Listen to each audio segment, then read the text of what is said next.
এক জঙ্গলে একটি চুড়ি বিক্রেতা টুনি বাস করত। সে তার সংসার চুড়ি বিক্রি করেই চালাতো। প্রতিদিনের মতো সেদিনও সে চুড়ি বিক্রির জন্য বাইরে বেরোলো।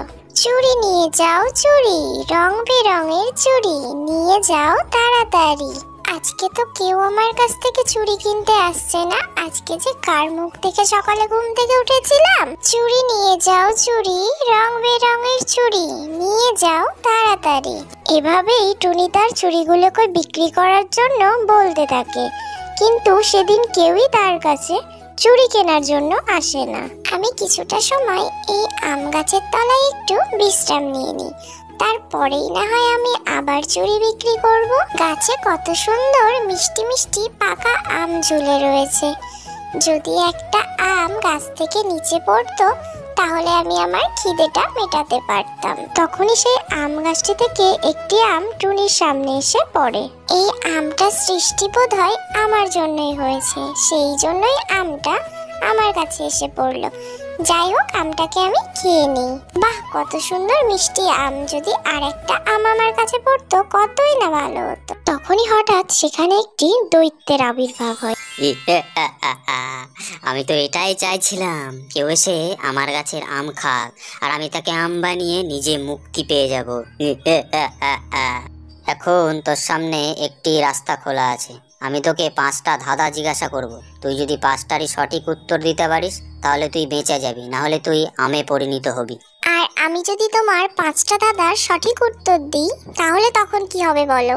আর তুই যদি 5টি ধাঁধার সঠিক উত্তর দিতে পারিস তাহলে আমি 1 কলসি মোহরে পরিণত হব, যেটা তুই বাড়ি নিয়ে যেতে পারবি। আমি একটি করে ধাঁধা বলবো আর গাছ থেকে একটি করে আম ফেলবো, আর তোকে তারই মধ্যে উত্তরটা দিতে হবে। ঠিক আছে দৈত্য মশাই, তুমি তোমার ধাঁধা শুরু করো। উল্টে যদি দাও মোরে হয়ে যাব লতা, কে আমি ভেবে চিনতে বলে ফেলো তা। তোমার এই প্রশ্নের উত্তর হবে তাল। প্রথম ধাঁধার উত্তর তুই ঠিকই দিয়েছিস, এবার দ্বিতীয় ধাঁধার উত্তরটা বল। কোন ফলের খোসা খায় ভেতরে তার ফুল, ভাবতে গেলে তার কথা পণ্ডিতেরও হয় ভুল। দৈত্য মশাই, তোমার দ্বিতীয় ধাঁধার উত্তর হবে চালতা। তোকে যতটা বোকা ভেবেছিলাম তুই তো দেখছি ততটা বোকা নয়। এবার আমার 3 নম্বর ধাঁধার উত্তর তুই দে।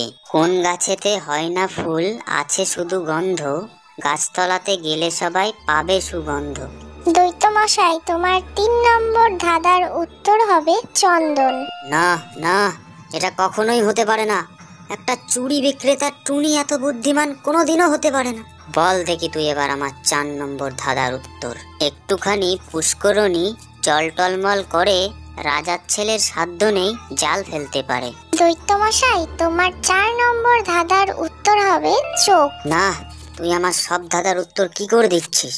এটা তো বিশ্বাস করা যাচ্ছে না। দে দেখি এবার তুই 5 নম্বর ধাঁধা এবং সব থেকে কঠিন ধাঁধার উত্তর। জিনিসটার কি এমন গুণ, যা কিছু দিবি করে দেবে দ্বিগুণ। দৈত্য মশাই, তোমার শেষ ধাঁধার উত্তর হবে আয়না। আয়নার সামনে তুমি যা কিছু দেবে আয়না সেটাকেই দ্বিগুণ করে দেবে। টুনি যেই না শেষ ধাঁধার উত্তর দিয়েছে, সাথে সাথে দৈত্যটি একটি মোহর ভর্তি কলসে পরিণত হলো। এরপর টুনি মোহর ভর্তি কলসটা পেয়ে খুব খুশি হয়ে গেল আর সুখে শান্তিতেই জীবন কাটাতে থাকলো। নতুন নতুন ভিডিও দেখার জন্য নিচে থাকা লাল রঙের সাবস্ক্রাইব বাটনে ক্লিক করে আমার চ্যানেলটিকে সাবস্ক্রাইব